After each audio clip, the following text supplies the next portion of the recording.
polynomial equation means to find the zeros or solutions that satisfy the polynomial equation p of x equals 0.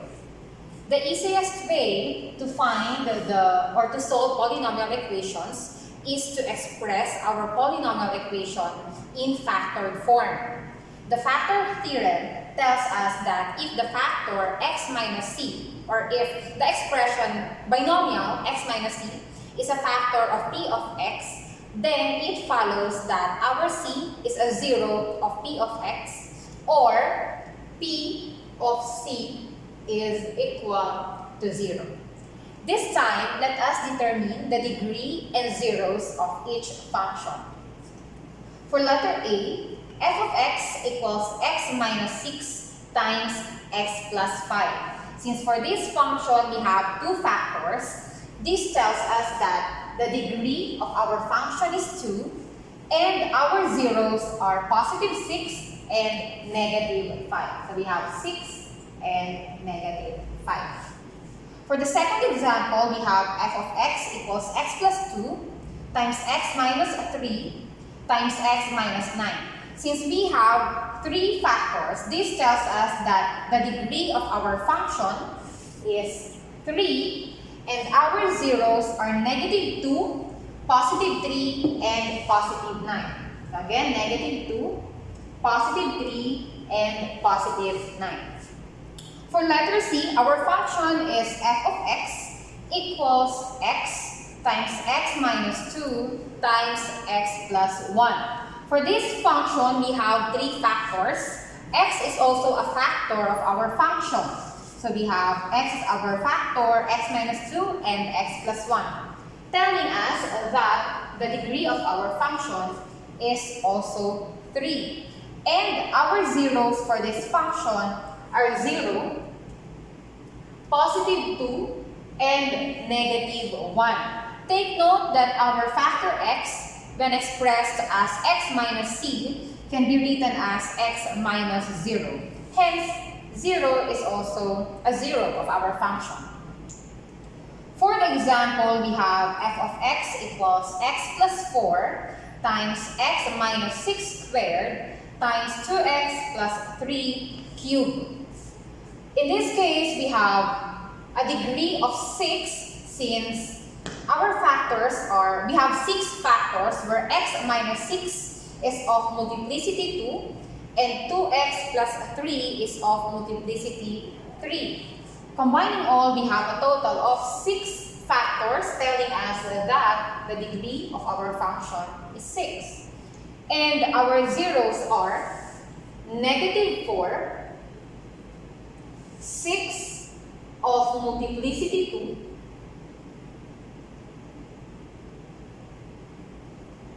and we have negative 3 over 2 of multiplicity 3.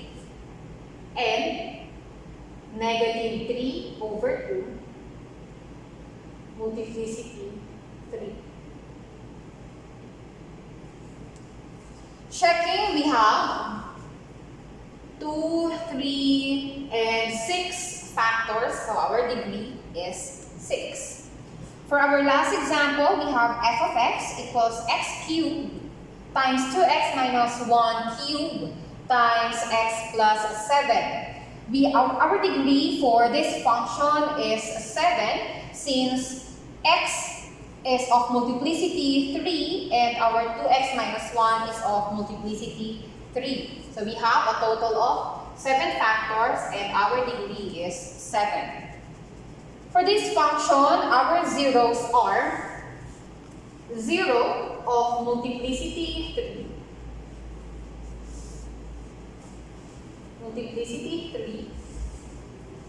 positive 1/2 multiplicity 3, 1/2 of multiplicity 3,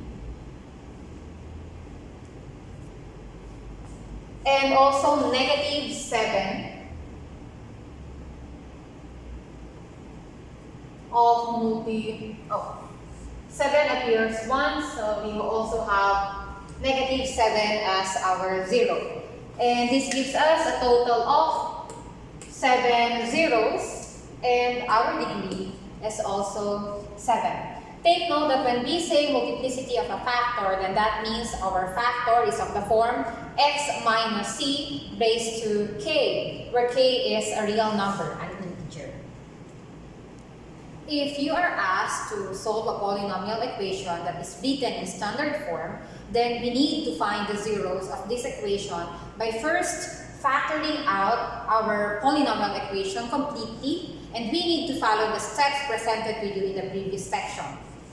Let's say for this example, we are asked to find all real zeros of the polynomial function f of x equals x raised to 5 plus x raised to 4 minus 3x cubed minus x squared plus 2x. For our step 1, we need to factor out our common monomial factor, which is x in this function. Take note that x is common to all the terms in this function. Hence, factoring it out, we get f of x equals x times x raised to 4 plus x cubed minus 3x squared minus x plus 2. Okay? For step 2, we need to list all the possible rational zeros of x raised to 4 plus x cubed minus, okay, so list the possible rational zeros of x raised to 4 plus x cubed minus 3x squared minus x plus 2. Applying the concept of the rational root theorem, it tells us that the possible rational zeros of this expression are positive and negative 2. Possible rational zeros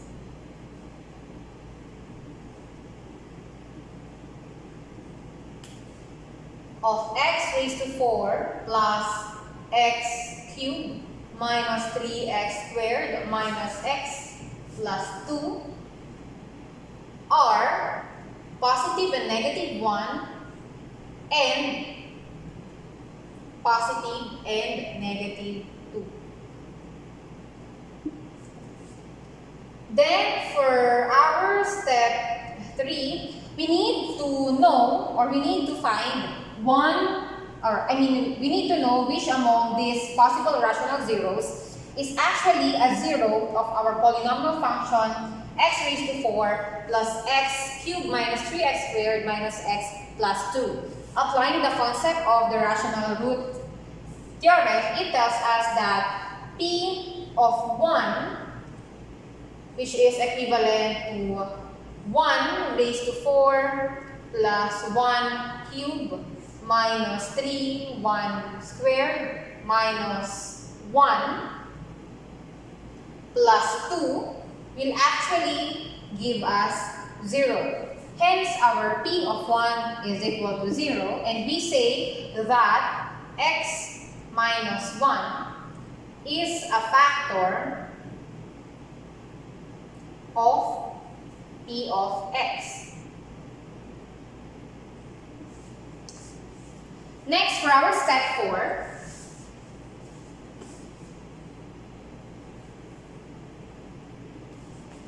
we need to write, or we need to factor x raised to 4 plus x cubed minus 3x squared minus x plus 2 by dividing this factor with x minus 1. We will be using synthetic division to simplify this.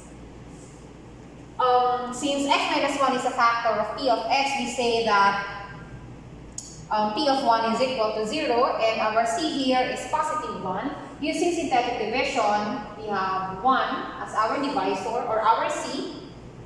Then the coefficients of our function are 1, 1, negative 3, negative 1, and positive 2. Take note that there is no missing term for this expression, hence we will not be inserting 0 as our numerical coefficient.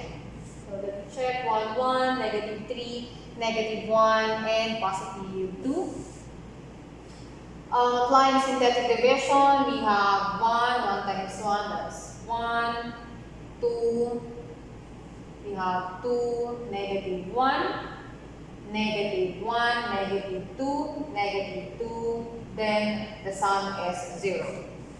Remember that if our binomial in the form x minus c is a factor of our p of x, then we say that c is a 0 of our function. Hence, our remainder will be equal to 0. Thus, this time we can write our function as a product of our factors, and that's f of x equals x. Since x is also a factor from step 1, times x minus 1, since we say that x minus 1 is a factor of p of x from step 3, and we write our quotient as an expression where the degree of this quotient is 1 less than the degree of our dividend, and that's x cubed plus 2x squared minus x minus 2. For our step 5, we will be repeating step 3 and step 4. So we need to find or list the possible rational zeros of x cubed plus 2x squared minus x minus 2, and the possible rational zeros of x cubed plus 2x squared minus x minus 2 are positive and negative 1 and positive and negative 2. So this time, repeating step 4 for our step 6, we find 1 0 of x cubed plus 2x squared minus x minus 2, and applying the rational root theorem, we have p of 1 equals 1 cubed plus 2 times 1 squared minus 1 minus 2. When our function is evaluated at x equals 1, our p of 1 will be equal to 0. So this tells us that our function p of x, when evaluated at x equals 1, will give us 0. Hence, x minus 1 is a factor of p of x. For our step 7, we'll be doing step 4, or repeating step 4.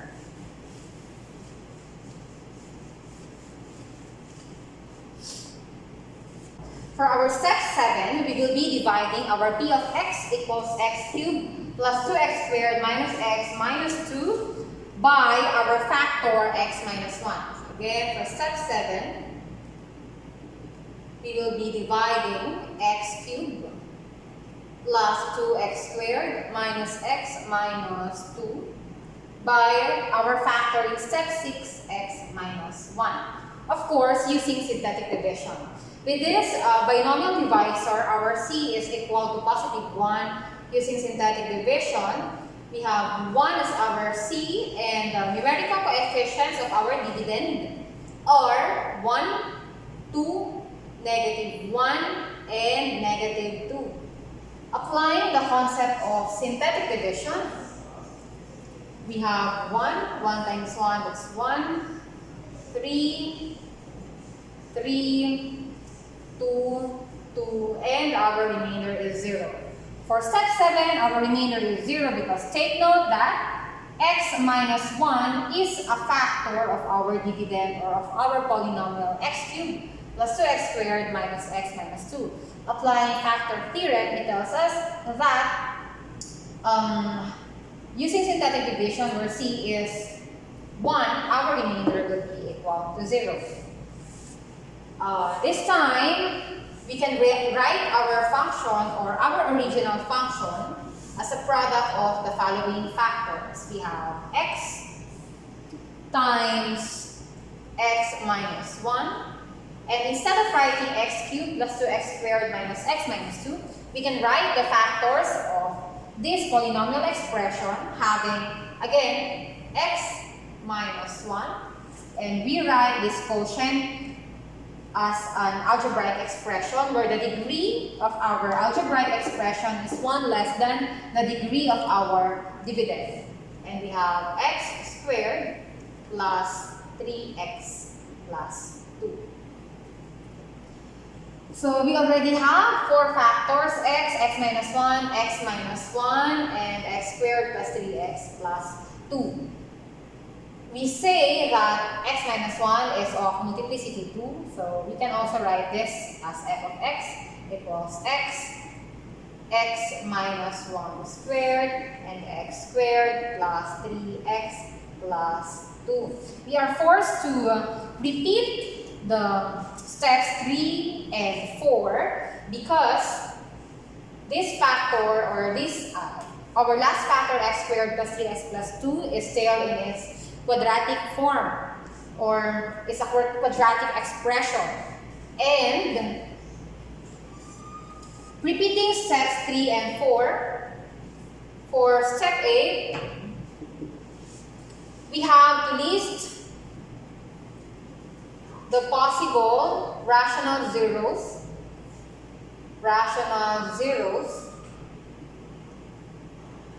of the quadratic of the quadratic expression x squared plus 3x plus 2.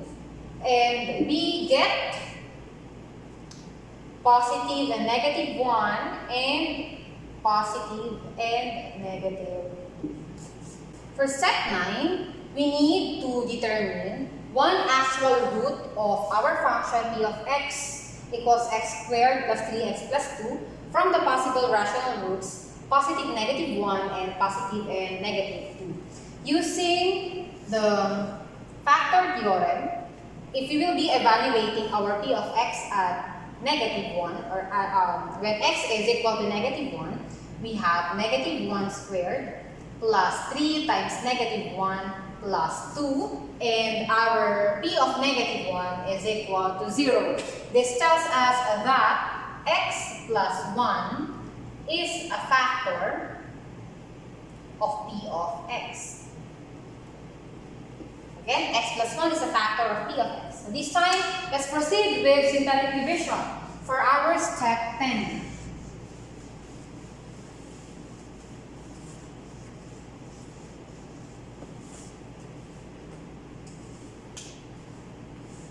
For step 10,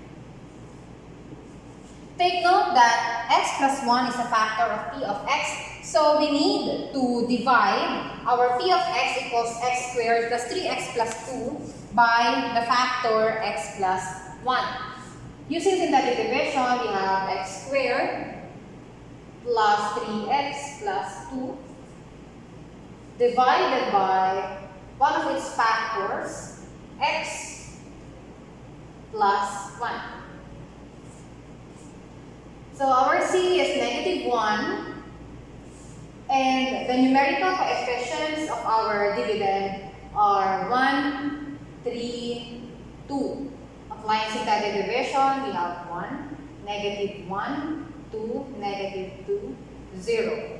So therefore, our f of x written as a product of its factors, we get x times x minus 1, or x minus 1 squared, times another factor from step 9, x plus 1,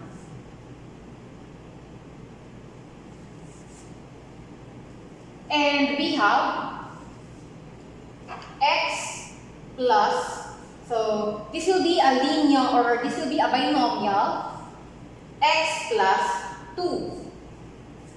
And since all the factors or since our factors are already in the form x minus c, then our factored form for x raised to 5 plus x raised to 4 minus 3, x cubed minus x squared plus 2x is equal to x times x minus 1 squared times x plus 1 times x plus 2.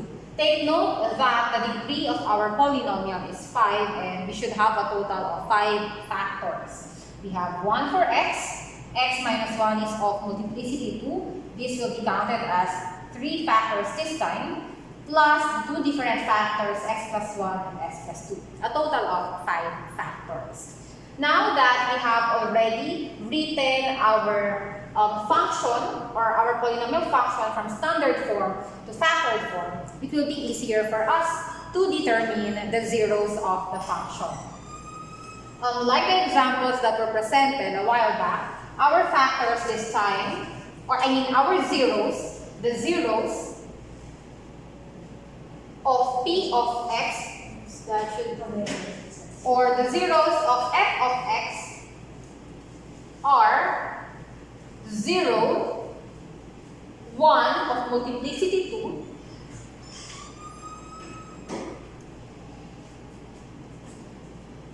negative 1, and negative 2. So let's check. Our zeros are 0, because this can be written as x minus 0. And our c there will be 0. For this one, we have 1 of multiplicity 2, and negative 1, and also negative 2. So the zeros are 0, 1 multiplicity 2, negative 1, and negative 2. For our function f of x equals x raised to 5 plus x raised to 4 minus 3x cubed minus x squared plus 2.